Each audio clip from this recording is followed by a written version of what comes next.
You ask Tiger to solve.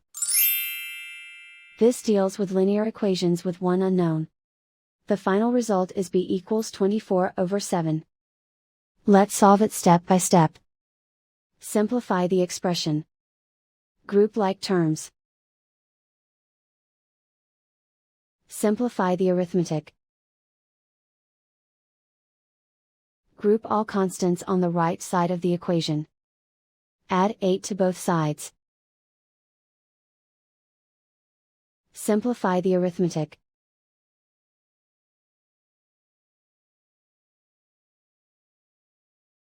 Isolate the b.